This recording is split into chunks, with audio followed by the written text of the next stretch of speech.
prolongé. Que le Seigneur aujourd'hui et éternellement. Il a dit, mon Père agit. Jusqu'à présent, mon Père agit. Et moi aussi, j'agis. Dis à quelqu'un, le Seigneur Jésus-Christ agit dans ta vie. Que Dieu vous bénisse ce soir. Je vous salue vraiment chaleureusement dans le Seigneur. Dieu nous a fait grâce ce matin et nous avons la visite d'un éminent de Dieu, missionnaire, qui est un ami de cette maison. C'est mon frère. Notre rencontre a été difficilement préparée. Et dès que nous nous sommes croisés à un programme qu'on a organisé, ils ne me connaissaient pas, elle m'a invité. Et quand je suis arrivé, que moi je l'ai entendu parler, j'ai été convaincu qu'il fallait qu'on fasse ensemble connaissance. Ce qui a été fait. Et cela a entraîné une amitié qui aujourd'hui est en train de se développer par-delà les frontières de cette nation. Et la vision que Dieu a mise dans son cœur est tellement grande et tellement forte qu'elle bouleverse des vies. Au-delà des nations, jusqu'au Nigeria, au Burkina, au Côte d'Ivoire, cette vision est en train de se répandre partout là où il s'agit de prêcher la croix de Jésus-Christ de Nazareth. En anglais, c'est dit preach the cross. Le bien-aimé, c'est nous l'aimons beaucoup. Et vendredi dernier, le 15, nous avons organisé la 4e édition de preach the cross. Peut-être afin que la croix ne soit pas faite. Je vous assure, devant ce vendredi-là, moi j'ai écouté 2 messages. J'ai été tellement édifié. Le message de Luc, il doit garder la femme du roi. S'il y a quelqu'un qui ne l'est pas là. Ensuite, le message de l'âge, la fenêtre, le corbeau et la colombe. La colombe qui est revenue avec son bec, une feuille d'olivier. Et cette colombe est partie. Des siècles après, elle est revenue se poser sur quelqu'un. Et c'est que voici. C'est ça qui a tellement. Et j'ai été tellement édifié. Vous savez, Dieu fait de grandes choses à nous. Et ce matin, l'homme de Dieu est là. Je voudrais, Seigneur, que vraiment nous puissions réserver un accueil chaleureux aux missionnaires, Fatiga Mohamed, qui est le responsable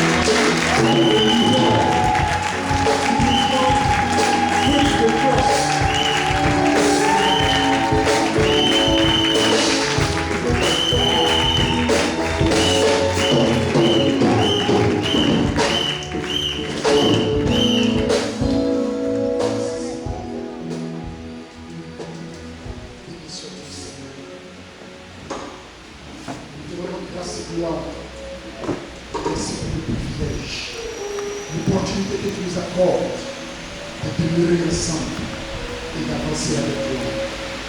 Merci parce que tu es là. On n'a pas besoin de dire, oh, cet esprit vient prendre contrôle. Le contrôle, tu l'as déjà. Merci, car ta présence est totale ici. Chacun de nous, Seigneur, d'une façon ou d'une autre, reconnaît que Dieu est là. Merci de continuer de nous conduire par ton esprit. Au nom de Jésus. Amen. Amen. Je vous salue tous dans le nom du Seigneur Jésus. C'est le Seigneur Jésus qui nous a fait grâce de nous réunir ici le vendredi dernier. Je bénis grandement et immensément son nom pour tout ce qu'il a accompli au milieu de nous, tout ce qu'il a accompli et tout ce qu'il continuera d'accomplir. Bien sûr, je lui suis absolument reconnaissant pour l'opportunité, n'est-ce pas, qu'il m'a faite de connaître son serviteur, le pasteur Franck Silva. Je vous l'ai déjà dit le pasteur Franck Seba a failli être mon professeur d'EPS au lycée classique. Mais Dieu voulait qu'on se connaisse sur d'autres fronts. Peut-être que si on se connaissait en tant que professeur et élève, ça allait être un peu bizarre. Plus tard, Dieu a voulu qu'on se connaisse sur d'autres fronts. Et sur ce front-là qui est important, c'est lui d'apporter un réveil à la nation ivoirienne et de dépasser les frontières de la nation ivoirienne. Nous croyons fermement que ce réveil-là prendra forme au nom de Jésus. Nous ne sommes point dans l'erreur. L'évangile, la prédication de la gloire est une prédication que nous faisons avec toute confiance et toute paix. Parce que nous savons qu'en prêchant ce message-là, nous ne sommes pas en train de tromper le peuple de Dieu, mais plutôt en train de le bénir et de l'édifier. Je rends grâce au Seigneur pour cela. Je me souviens qu'une fois, le Seigneur m'avait fait grâce d'aller prêcher dans l'église principale de Duncan Williams. Je suis allé prêcher là-bas au culte des jeunes. Mais le culte des jeunes, c'est vraiment pas de la plaisanterie, c'est du malaise. Vous savez, ils font tout là-bas comme les Européens et tout ça. Pour celui qui était déjà là-bas, si tu vois ce qui se passe là-bas, c'est impressionnant. Donc je suis allé prêcher à ce culte-là, dimanche. Et quand j'ai fini de prêcher, quelques 75% de l'église s'est répudié au Seigneur. Et le pasteur, en charge de la jeunesse, on dit, mais attends, il va falloir qu'on l'introduise au papa, c'est comme ça qu'on l'appelle papa. Et il y en a qui ont dit, non, si on l'introduit à papa, il va nous oublier, parce que ce que lui a dit là, c'est ce que le monsieur veut entendre, mais nous on fait tout pour ne pas qu'il entende ça. Et je bénis le nom du Seigneur de ce qu'aujourd'hui, il est en train de revenir sur ce message de la croix. Comme je le disais le vendredi dernier, son programme commence le dimanche prochain, le 24. Et c'est pour une semaine. Le thème, c'est Back to the Cross. Faites tout, ma soeur. Alléluia. Et nous sommes déjà, c'est maintenant qu'ils arrivent. Nous, on s'en va. Et on entraîne avec nous les nations. Je bénis vraiment le nom du Seigneur. Vraiment pour tout ce qu'il a accompli. Et l'Église, que le Seigneur vous bénisse fortement, immensément pour votre apport incroyable à cette œuvre d'édification du corps de Christ. Que le Seigneur vous récompense, que le Seigneur se souvienne de vous, que le Seigneur se souvienne de toutes choses dans vos vies, que le Seigneur se souvienne de chaque compartiment de l'existence de chacun d'entre vous. Au nom de Jésus. Amen. Amen. Nous allons considérer une petite histoire ce matin. Mais il y a tellement de choses à dire dessus que je ne sais pas si je pourrais vous aujourd'hui. Juste une petite histoire qui est cachée quelque part dans le livre de Juges. Juges, chapitre 1.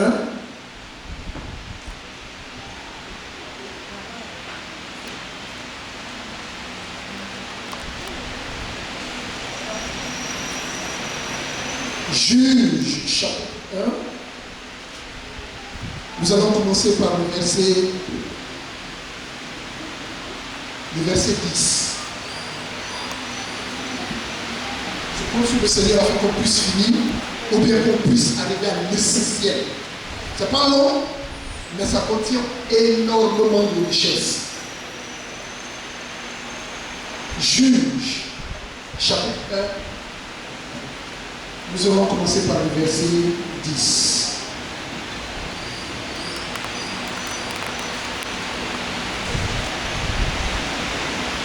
Alors, Judas marcha contre les Cananéens qui habitaient à Hébron, appelé autrefois Kirjat Arba, et il bâtit Sheshai, Aïma et Tarnaï.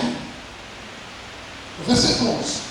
De là, il marcha contre les habitants de Débir. Débir s'appelait autrefois Kirjat Sefer. Dans le verset 12. Caleb dit, je donnerai ma fille Aksa, femme, à celui qui battra Kirjat Sefer et qui la prendra.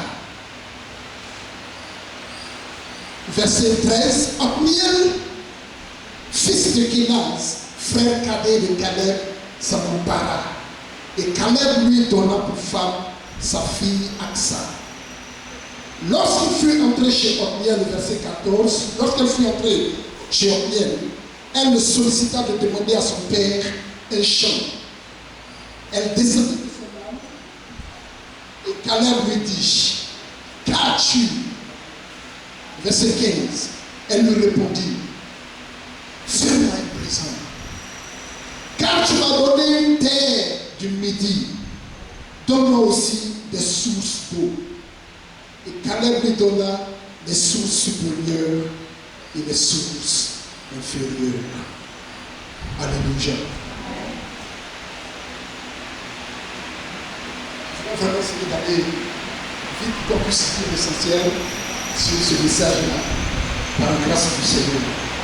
Alors j'étais quand même surpris quand Dieu dans sa grâce m'a ouvert l'esprit sur ce passage que nous venons de lire. Comme je l'ai dit, il n'est pas long, mais il contient tellement de choses que nous allons considérer ce matin. Non, c'était la période où le peuple d'Israël avait fait son entrée à Canaan.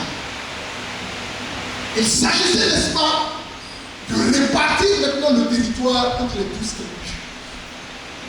L'heure de la conquête était pratiquement passée, le territoire était sous contrôle, il fallait maintenant le subdiviser et donner à chacune des tribus sa portion. Alors la tribu de Juda a commencé pour elle.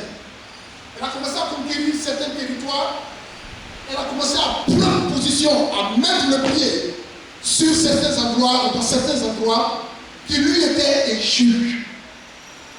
Donc, pendant la conquête, la tribu de Juda est entrée à Hébron, qui était appelée autrefois Kirjataba, et là-bas, Juda a battu Sheshai, Aïman et Talmaï.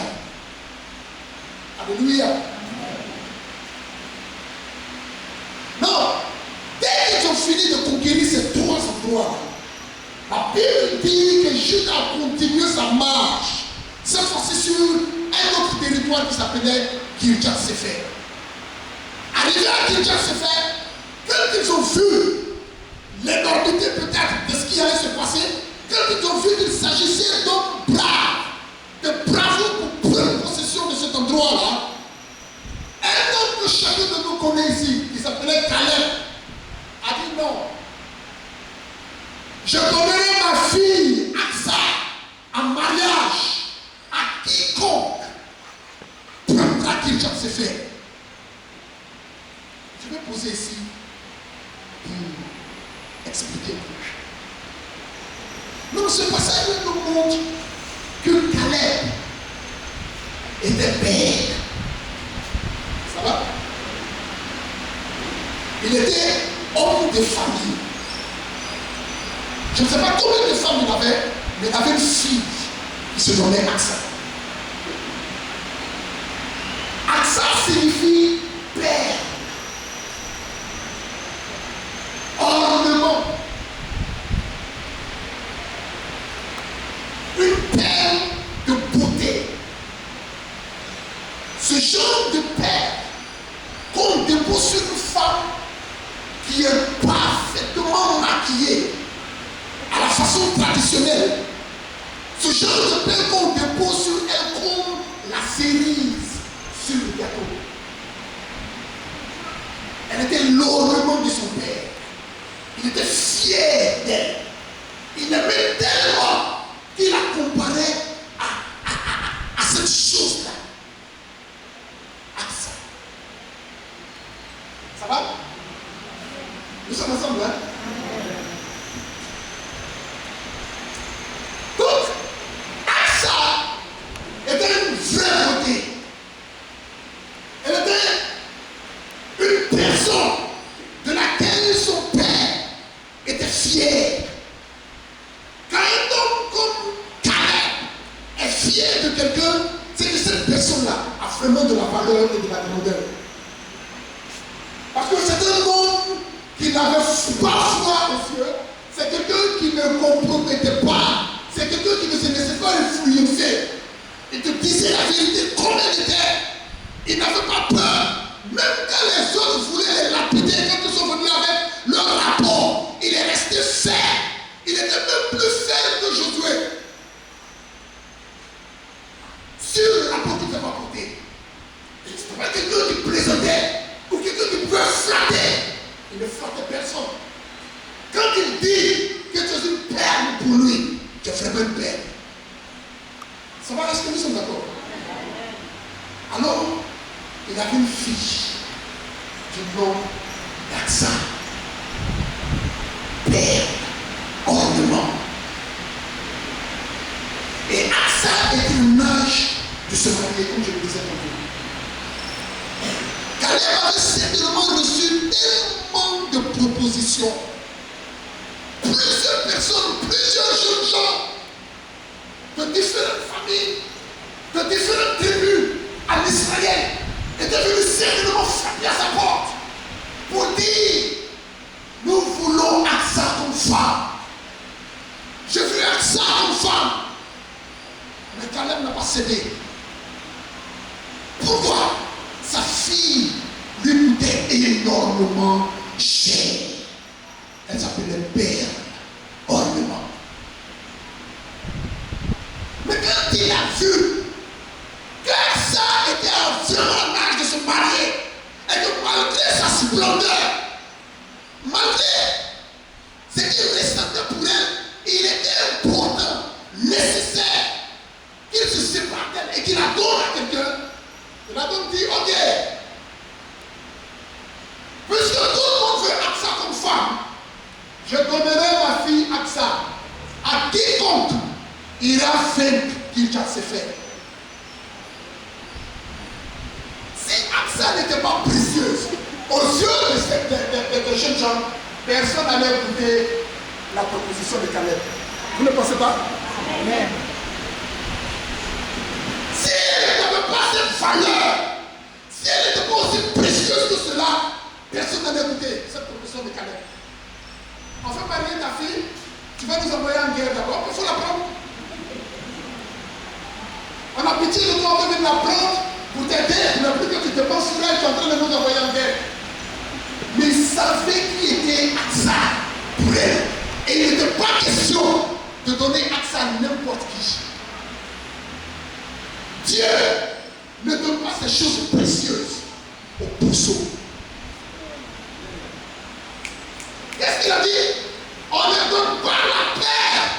Ou on ne jette pas la perle à qui? Au pourceau. Aksa ne sera pas donné un fainéant. Aksa ne sera pas donné un fan-pied. Aksa ne sera pas donné à quelqu'un qui ne pourra pas prendre soin d'elle. Je veux un homme de valeur.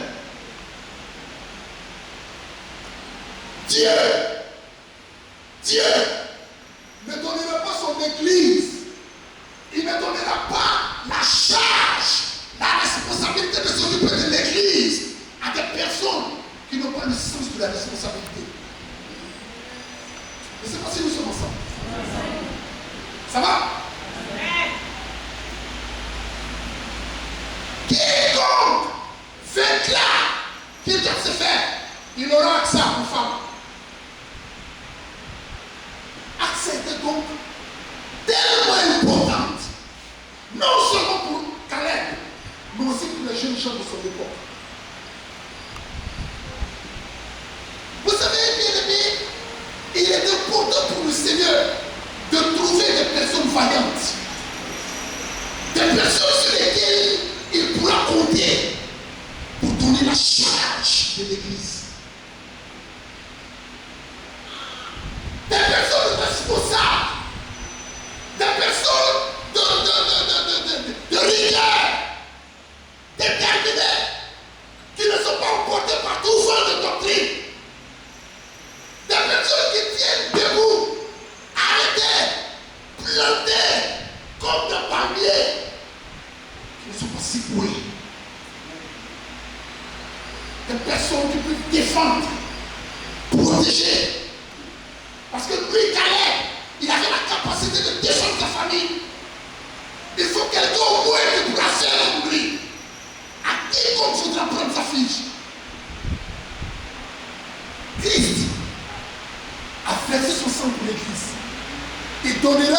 responsabilité de l'église à des personnes qui sont prêtes aussi à se sacrifier pour l'église.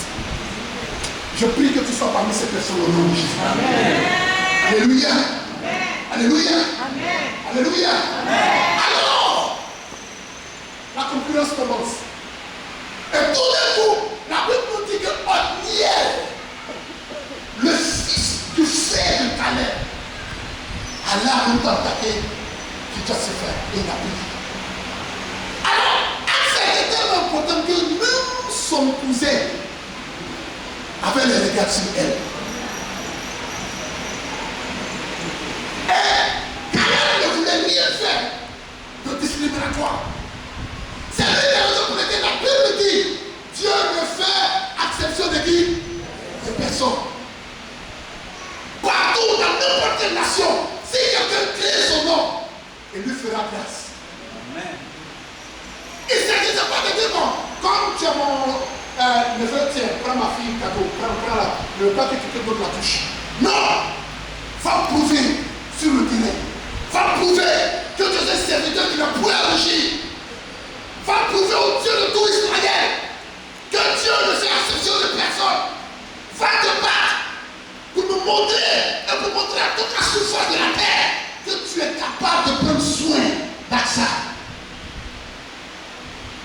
Est-ce qu'on a fait? Finalement, il a eu Axa comme femme. Il y a des choses que Dieu, n'est-ce pas, se prépare à nous donner. Mais il les garde au sens de responsabilité de chacun d'entre nous. Il y a des choses que Dieu se prépare à nous donner. Accès est là, la perle est là, l'ornement est là, la chose précieuse que tu demandes au Seigneur est là. Mais quel est le sens de responsabilité que tu pourras montrer pour que Dieu ait totalement confiance en toi? Nous sommes ensemble? Amen. C'est sûr? Amen. Alors, Axa est finalement mariée. Elle est maintenant chez un homme. Son cousin, son mari, Othniel. Quelque temps plus tard, et c'est là-bas que je vais venir vraiment.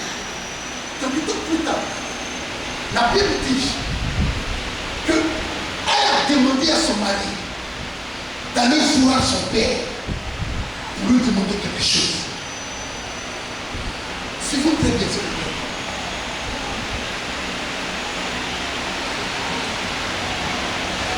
l'endroit dans lequel ils étaient établis, l'endroit dans lequel elle et son mari étaient, la portion de terre sur laquelle le couple, le foyer d'Othniel et de Axa était, n'arrangeait pas tout Axa.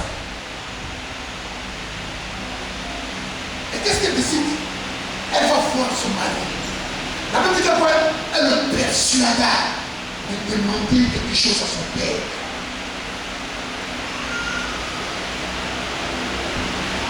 Elle le persuada de demander quelque chose à son père. Non! Axa avait la possibilité, la capacité de voir quelque chose qui était le besoin du couple que son mari ne voyait pas. L'homme était un soldat, c'était un guerrier. Il y a des choses qu'il ne prenait pas vraiment compte. Il y a des choses pour lesquelles il ne se préoccupait pas. Mais elle, en tant que père, en tant qu'ornement, elle savait qu'il y avait un besoin vital, important, non seulement pour son mari, mais pour l'endroit dans lequel il vivait. Elle savait qu'il y avait un besoin, mais lui ne le voyait pas. C'est l'une des raisons pour lesquelles l'homme doit écouter sa femme. Pourquoi? Elles ont cette chose-là, cette capacité de voir le besoin important pour nous et pour la communauté que nous ne voyons pas. Est-ce que les femmes sont là ici? Amen.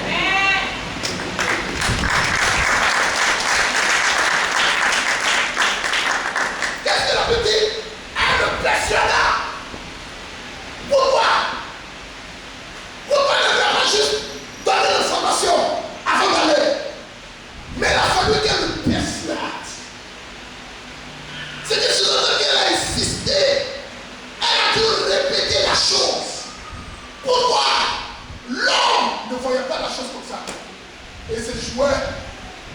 je suis le responsable de cette famille. Je suis l'homme de cette famille. Je suis la tête de cette famille. Oh, tu me trouves pas quelqu'un. Ça va, si tu nous as donné ça comme ça. Non, c'est pas bon, chérie. C'est pas bon, laisse-moi lui le voir. Oh, ça, laisse ton père tranquille. Tu sais, il devient vieux, laisse-le tranquille. On va se docter avec ce qu'elle a. Elle dit non. Non, il faut que j'aille le voir. Othniel résistait. Mais pourtant, ce gars, ça voyait, était vraiment important. Est-ce qu'il nous arrive aujourd'hui encore? Dans certains de nos couples, ou dans tous nos couples, il faut que la femme parle, qu'elle parle, et qu'elle parle, avant que l'homme ne cède. Et quand la femme dit non, je dis non, c'est non, je peux me parler de ça encore. Il va tourner jusqu'à. Il va revenir à quoi? À ce que la femme a dit. C'est pas ce qui se passe. C'est ça. Les femmes sont contentes.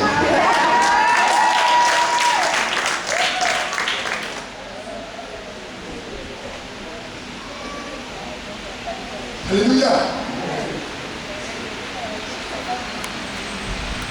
Il était question de persuader un soldat. C'était pas un homme facile. C'était un homme de devoir. Il voulait prendre cette responsabilité lui-même. Mais tu as beau être un homme de devoir. Tu as beau être un homme responsable. Écoute ta femme. Ça va, maman? Monsieur votre avocat matin là. Alléluia. Il est important de m'écouter. Pourquoi? Parce qu'il est dit que Dieu n'est pas celui qui a appelé femme. Dieu n'a jamais donné le nom femme à femme. Dans le vocabulaire de Dieu, ce que nous appelons femme là, Dieu l'a appelé aide à 2 reprises. C'est l'homme qui a fait quoi? Qui a changé son nom en femme. Sinon, dans le langage éternel de Dieu, c'est Dieu qui est semblable.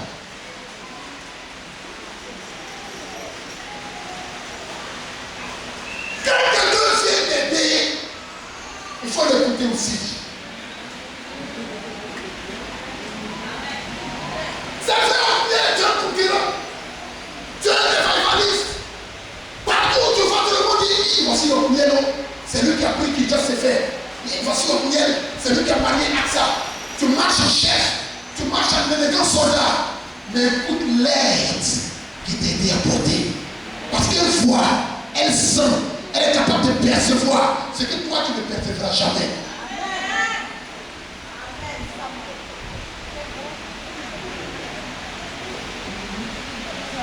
Gloire au Seigneur. Un jour, je parlais de cette affaire-là. Pourquoi elle est devenue elle d'abord? Ensuite, pourquoi elle est appelée femme? Et finalement, pourquoi on l'appelait Ève? C'est 3 appellations de la femme. Je parlerai de cette un jour. Mais le jour où je vais parler de cela, je veux que ce soit entre mari et femme seulement, parce qu'il y a des choses qu'il devait dire là. Est-ce que vous savez que c'est quand l'homme a vu Ève, ou bien la femme, pour la première fois, c'est là que la poésie est née? Oui. L'homme était scientifique. L'homme était scientifique. Pourquoi? Parce que c'est lui qui nommait des animaux. Quelqu'un qui s'appelle lion. Désormais, quand tu t'appelles une rhinocéros, quand tu t'appelleras poulet, et c'est resté comme ça, c'est scientifique. Il n'avait aucune connaissance de l'art. Il ne connaissait rien, n'est-ce pas, sur l'art. Jusqu'à ce que l'aide apparaisse. Quand l'aide est apparue, lui, oh, cette fois-ci, voici l'os de mes os et la chair de ma chair. C'est pas poésie qu'elle a là.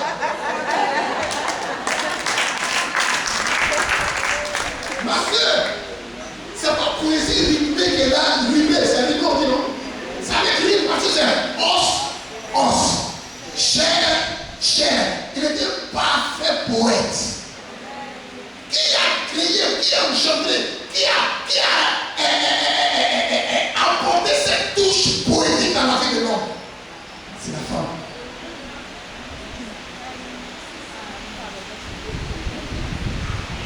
C'est pourquoi dans certains moments, il y a des moments où l'homme devient poète, même actuellement. On devient poète à un seul endroit. C'est parce que tout le monde n'a pas marié ici. C'est quelque chose. Mais les mariés savent de quoi ils sont en train de parler. C'est pas vrai, maman. C'est que quelque chose est en train de se passer. Il y a des paroles lumineuses qui commencent à sortir de leur bouche. Vous savez de quoi je suis en train de parler? Mais que mon langage soit codé, juste pour la circonstance.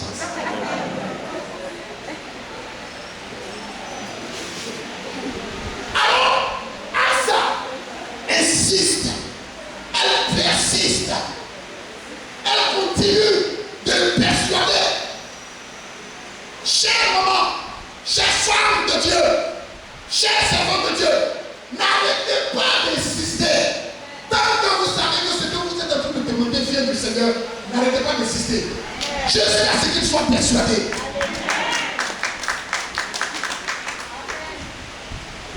Et finalement, Othniel. Ok, vas-y. Vas-y. Ou bien laisse-moi aller le voir. Non. Toi, c'est ton oncle. Toi, c'est ton oncle. Tu es son beau-père, avec son beau-fils. Si tu vas le voir pour lui demander ça, il va dire, mon petit, tu es soldat. Va prendre toi-même, va conquérir. Il va te voir un soldat. Il va te voir un guerrier. Il va te voir un homme intrépide. Ne va pas. Laisse-moi aller. Il y a des personnes au milieu de nous. Vous m'entendez? Il y a des personnes au milieu de nous. La relation avec Dieu, là, c'est comme tonton et puis son neveu. C'est ton oncle. Qu'est-ce que je veux dire? Il y a des choses qui nous est impossible de demander parce qu'on se dit que non, si je dis ça, Dieu ne va pas vouloir. Parce que c'est mon oncle. Asa lui a dit, moi, je suis sa fille. Moi, je suis sa père. Moi, je suis son ornement. Il est bon que tu saches la position que tu occupes devant le Seigneur avant de te rapprocher pour lui demander quoi que ce soit. Va devant le Seigneur en tant que sa fille et son fils. Elle a joué sur ce côté-là, sur cette fille-là. Je suis sa fille, son ornement, sa perle. Laisse-moi y aller. Et elle est partie. Je vais aller vite. Sauter certaines choses à cause du temps. Et quand elle est arrivée, elle était sur un bateau, sur un âne. Quand elle est arrivée, qu'est-ce qu'elle a fait? La Bible dit qu'elle est descendue. Dès qu'elle est descendue, son père lui a demandé, qu'as-tu? L'autre personne dit, qu'est-ce que tu veux? Qu'est-ce que tu veux? Qu'as-tu? Il y a des femmes qui réfléchissent tout le temps de descendre de l'âme avant de demander quoi que ce soit. Quand vous êtes sur l'âme, vous êtes sur une position élevée. Et quand l'homme voit ça, il ne peut rien vous donner.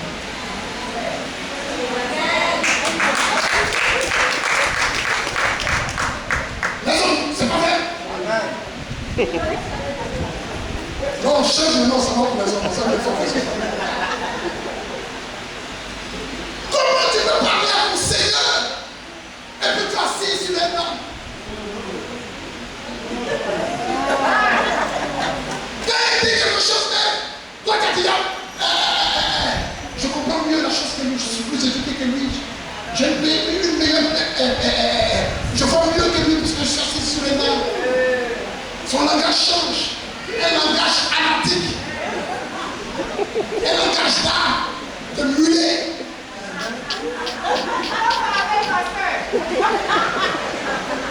Dès que l'on parle, elle a commencé à parler comme un animal en même temps. Elle a la chose animale en elle. Elle est assise sur un animal en train de parler à son Seigneur. C'est une chose qui ne se fait pas. Comme Rebecca est venue avec le serviteur d'Abraham. La Bible dit qu'elle est assise sur le chameau. Et elle a levé les yeux. Quand elle a levé les yeux, c'est écrit qu'elle a levé les yeux. Elle a levé les yeux et elle a vu Isaac. Isaac aussi a levé les yeux et elle a vu Rebecca. Je me suis posé la question de savoir, une femme qui est assise sur un chameau, comment se fait-il que pour voir son homme, elle doit lever les yeux? C'est qu'elle devait faire exprès de presser seulement les yeux, non? Vous ne pensez pas? Mais la Bible dit qu'elle a levé les yeux. Et Isaac aussi a levé les yeux. C'est dans les cieux là-bas que les regards sont croisés. Oui. Et quand les regards sont croisés dans les cieux, elle a demandé maintenant au serviteur, qui est l'homme que je vois là? Et il dit, c'est mon Seigneur Isaac. Dès qu'elle a appris ça, qu'est-ce qu'elle a fait? Qu'est-ce qu'elle a fait? Qu'est-ce qu'elle a fait? Elle est descendue de son chameau. On a tellement de sœurs qui aiment s'asseoir sur leur chameau et leur âme pour parler.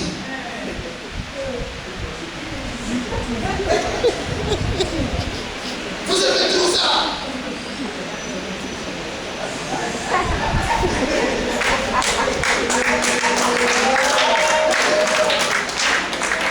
C'est sur le chameau qu'elles sont assises. Qui est l'homme qui vient là? Et puis, étant tellement riche, la Bible dit qu'Isaac était en train de marcher, il réfléchissait là-bas dans le désert. Il a laissé toute la richesse à la maison, puis il était sorti dans le désert, il marchait seul. Elle est assise quelque part, à hauteur, avec une grande gloire. Et elle a vu son Seigneur marcher. Elle est descendue en même temps pour joindre son niveau. Dès qu'elle a fait ça, qu'est-ce qu'elle a fait ensuite? Elle s'est couverte. Non? La Bible dit qu'elle s'est couverte. Plusieurs de nos femmes refusent de se couvrir.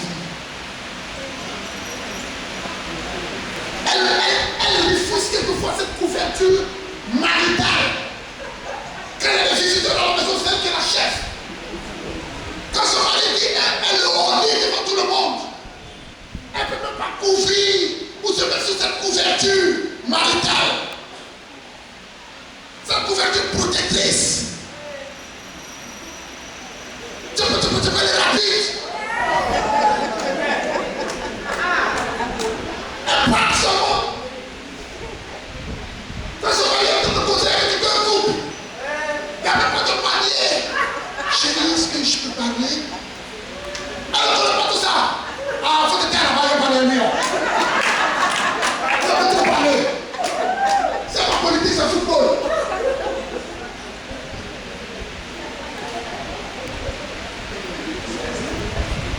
Pourquoi? Elles sont assises sur des animaux. La nature charnelle, animale, en train d'agir sur elle. Dieu le fera grâce à toi. Alors, qu'est-ce qui s'est passé dans le cas d'Isaac? La Bible dit que quand Isaac est venu, il a vu Rebecca, elle est descendue de son chameau en signe d'humilité et elle s'est couverte. Pour dire que je suis totalement en toi. Elle s'est mise sous sa responsabilité. La Bible dit qu'il l'a prise et il l'a envoyée, n'est-ce pas, dans la tente de Sarah. Il a pris une femme. Et c'est en ce moment-là qu'Isaac, la Bible dit, s'est réconforté de quoi? De la mort de sa femme. À cause de la façon dont Rebecca s'était comportée. Quand il est rentré avec elle là-bas, et qu'elle a même levé son voile, quand il a vu tout ce qui s'est passé là-bas, c'est là qu'il s'est réconforté. Il y a tellement de choses qui sont passées là-bas qui ont réconforté le monsieur là. Les richesses de son papa n'ont pas réconforté. Hein? Ce qu'il a vu là-bas, ce qu'il a fait là-bas, là, c'est ce qu'il a réconforté. Hey, qu'est-ce que je souhaite que ce soit seulement un couple ici pour qu'on dise cette chose.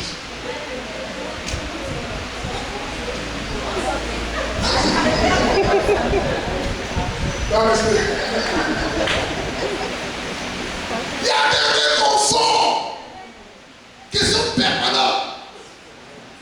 Quand la femme sait se plaindre, quand la femme sait se plaindre, le monsieur sera réconforté pour toute sa vie. Je me suis demandé, mais pourquoi Isaac était le seul patriarche parmi les trois grands patriarches, Abraham, Isaac et puis Jacob? Pourquoi c'est lui qui est resté avec une seule femme? Parce que Rebecca a su se mettre. Le seul à avoir une femme. Maman Sarah n'était pas comme ça. Elle ne pardonnait pas rapidement. Oui, Sarah ne pardonnait pas vite. Quand tu lis selon sa vie, elle ne pardonnait pas vite. Ça fatiguait Abraham quelque part. Jacob avait Léa qui n'aimait pas trop, bon, Rachel, bon, les autres ont été. Mais Rebecca, elle est descendue d'abord de son chameau, elle s'est couverte. Quand elle a enlevé le voile devant lui dans la tente, elle a oublié tout ce qui est appelé femme. Il n'y avait aucune femme sur la terre si ce n'était pas Rebecca pour Isaac. Que le Seigneur accorde cette grâce à un moment au nom de Jésus. Non, revenons au cas de Daxa. Elle descend donc de son chameau, pardon, de son âme. Et elle dit, son papa lui demande en même temps, qu'est-ce que tu veux? Qu'as-tu? Ma belle, qu'as-tu? Je te connais. Quand tu fais ça, là, c'est que tu veux demander quelque chose. Maman, il y a des dispositions à prendre pour demander quelque chose à mon papa. Prends les dispositions à vite. Ne lui demande pas ça comme ça. Je suis comme dans la bouche et puis, est-ce que tu m'as dit que tu as dit?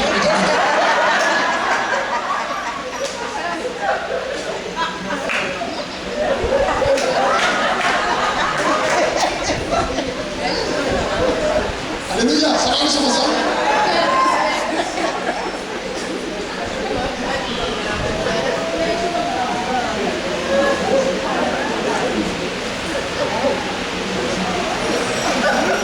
Est-ce que tu as dit que non? Descends de ton chameau, descends de ton âme. Touche ta face, il faut lui dire descends avant qu'on quitte le cul de Dieu. Descends. Il faut descendre vite.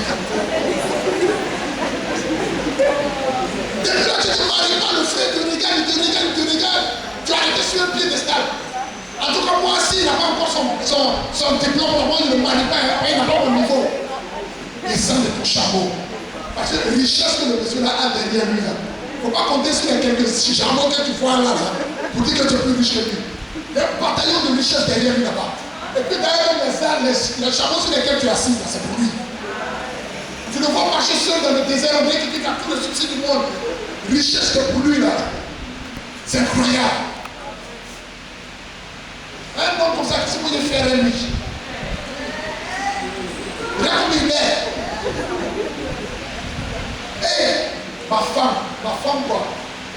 Ma femme est bébé. Mais de toute façon, la petite fille là, elle-même.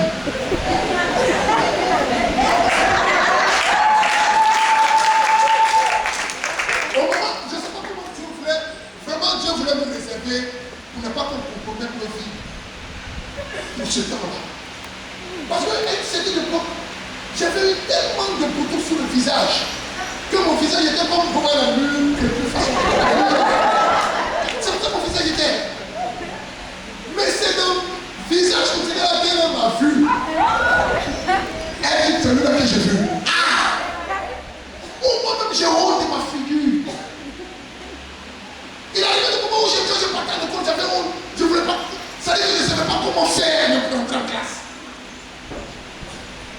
Tout ça, on était fort dans les condoms. Si Dieu n'a pas mis en marche comme cela, on aurait voulu tirer toutes les filles et puis compromettre le ministère aujourd'hui. Tout ça, Dieu a mis ça là, la terre et préservé l'enfant. J'étais séché mon visage. Un coup comme ça. Donc tu es fort à l'école où les filles viennent de l'école. Toi-même quand tu regardes ton visage.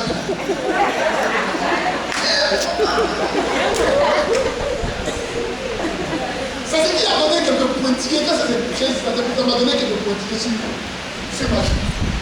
Mon fils était tellement rempli. Mais la jeune soeur m'a regardé et dit, c'est toi que Dieu m'a dit. C'est toi que Dieu m'a dit. Plus tard, tout a disparu.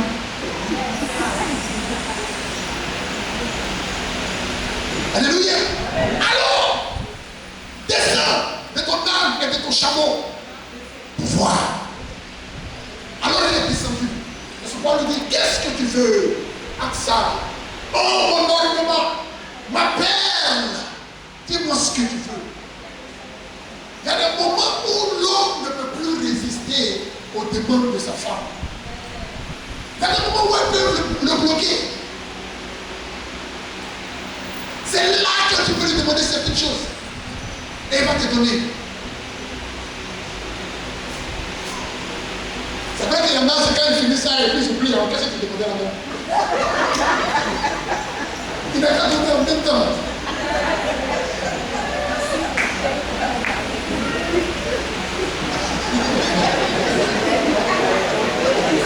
Alléluia.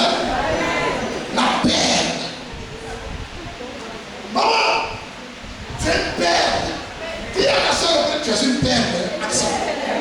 Aksa. Ornement. C'est pourquoi tu dois te préserver, tu dois te couvrir. Tout le monde ne doit pas regarder tes cuisses. Tout le monde ne doit pas regarder ton passé, ton ventre. Tu es une perle. Tu ne dois pas être jeté au bousson. Couvre-toi. Alors il dit, qu'est-ce que tu veux, Aksa? Qu'est-ce que tu veux? Mais regardez bien, Aksa dit, elle dit quoi? Elle dit, fais-moi quoi? Fais-moi un présent. La version anglaise dit, give me a favor. Fais-moi faveur. Fais-moi grâce. Fais-moi grâce. Son père est tombé, il est touché. Sa paix, son ornement, sa fierté vient lui demander avec persistance, avec une certaine touche qui va briser la dernière résistance de son père. Si je trouvais grâce à tes yeux, fais-moi briser un présent. Son père, voulant son bien-être, elle couchait. Qu'est-ce que tu veux? Il dit, tu m'as donné? Tu m'as donné quoi? Toi, tu m'as donné une terre du sud, du midi, du Negev. C'est un endroit aride où il fait chaud. C'est dur là-bas. Comme dans le Sahel. Sur tous les territoires d'Israël, toi et l'enfant, Calais. Cette terre comme cela, tu donnes à une fille, à quelqu'un que tu appelles ton ornement, ta perle, ta chose précieuse. C'est des arcaïques comme ça que tu as donné. Il y a des moments où Dieu nous donne certaines choses qu'on ne fait pas. Pour rejoindre le message du pasteur bien, on t'emmènera où tu ne voudras pas aller. Alors Dieu nous conduit là-bas. Va. Assez parti avec son mari. Ils ont habité là-bas pendant un moment.